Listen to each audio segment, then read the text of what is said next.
안녕하십니까, 박성호입니다. 우크라이나 분쟁 양상은 너무나도 확연합니다.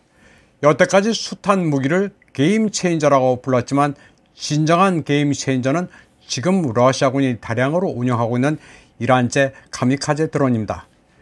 길이 3.5m, 날개폭 2.5m, 무게 255kg, 최고속도 시속 200km의 샤헤드 136, 러시아명 계란 드론이 승부를 가르고 있습니다.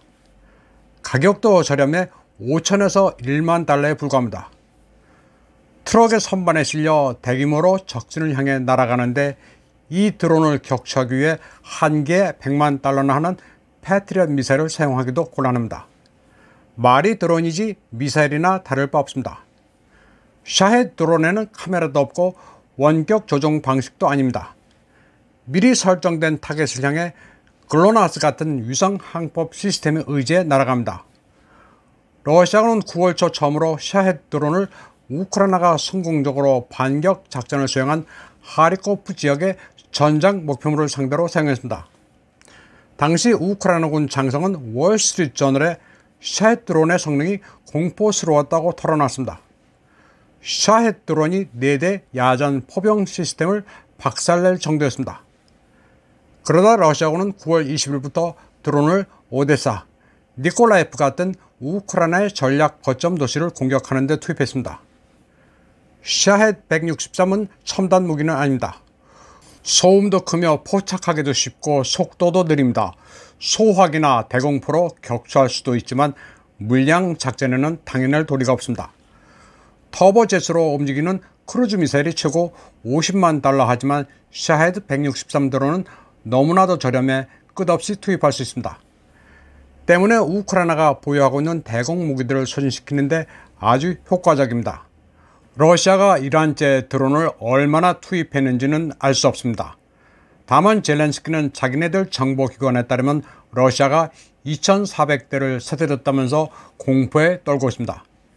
그리고 이를 막기 위한 대공 무기를 빨리 보내달라고 애원하고 있습니다. 러시아는 샤헤드 드론을 벨라루시에도 배치한 것으로 알려지고 있습니다. 그런데 샤헤드 163 드론은 시작에 불과할 수도 있습니다. 러시아는 이란으로부터 샤헤드보다 훨씬 대형인 자폭 드론 아라시2 도입을 계획하고 있습니다. 작전 반경이 무려 2,000km에 이르는 데다 그 자체가 저렴한 크루즈 미사일입니다. 마치 2차 대전 당시 독일이 개발한 V 로켓을 연상시키는 외관을 가지고 있습니다. 러시아는 이란제 자폭 드론만 있는 게 아닙니다. 자국산 자폭 드론 랜셋도 가지고 있습니다. 지상의 우크라이나군 방공망을 쪽집게식으로 제거하고 있습니다.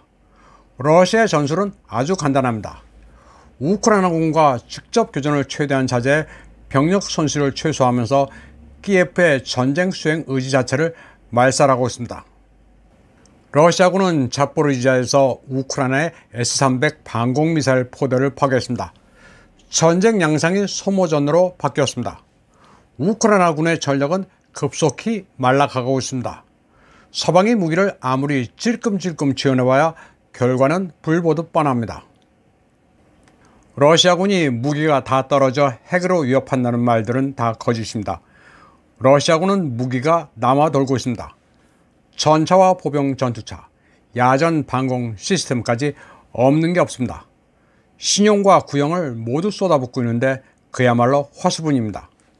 우크라이나군은 미국 중간선거용으로 헤르손에 6만 대군을 집결시키고 무슨 희생을 치르더라도 크림 쪽으로 밀고 갈 기세입니다. 우크라이나가 무모하게 병력과 물량을 집결시키자 러시아와 헤르손 당국은 일단 크림으로 후퇴한 상태입니다. 동원된 예비역들이 사격도 대충하고 전장에 투입돼 총알바지가 된다는 선전도 터무니없습니다. 축차적으로 전선으로 투입될 예비역 병사들은 주특기에 따라 실전 같은 훈련을 받고 있습니다. 전차와 보병 전투차에 올라타 표적을 향해 포를 발사하는 훈련을 하고 있습니다. 무기가 없어 2차 대전 때 골동품까지 창고에서 꺼내고 녹슨 총을 지급한다는 소리는 다 거짓입니다. 막 동원된 예비군들이 모병 사무소에서 단체 결혼식을 올리고 있습니다. 군의 사기를 위해 선전 차원이기는 하지만 없는 것을 만들어낸 것은 아닙니다. 물론 러시아도 사람 사는 사회다 보니 전쟁에 불만을 품고 정부를 반대하는 이도 있긴 하지만 그게 다는 아닙니다. 10월 17일 러시아군은 또다시 키예프의 주요 시설물들을 이란제 드론으로 공격했습니다. 도시 전체가 패닉에 빠졌습니다. 한국 매체들은 러시아가 아침 출근 시간을 노렸다고 제목을 뽑고 있습니다. 점심에 공습을 했다면 점심 식사 시간을 노렸다. 저녁에 공습했으면 아마도 퇴근 시간을 노렸다고 했을 겁니다. 키예프 시내를 공격한 자폭 드론은 모두 28대로 알려지고 있습니다. 키예프의 경찰 병력이 총동원돼 소총으로 격추를 시도했지만 자폭 드론은 거의 목표물에 명중했습니다. 우크르에네그로 의료 저장소 등 이번에도 민간인보다는 에너지 인프라를 노렸습니다. 이는 우크라이나가 도네츠크 정부 청사의 하이마스로 공격하고 러시아 영토인 벨고로드를 포격한 데 대한 보복 차원으로 보입니다. 다음 소식입니다. 10월 16일 중공의 시진핑이 예정대로 20대 당 대회에서 3연임을 확정지었습니다.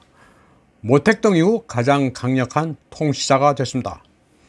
인민대회당에 입장한 시진핑의 뒤를 이어 후진타오, 리커창, 리짠수, 왕양 등이 뒤따랐습니다.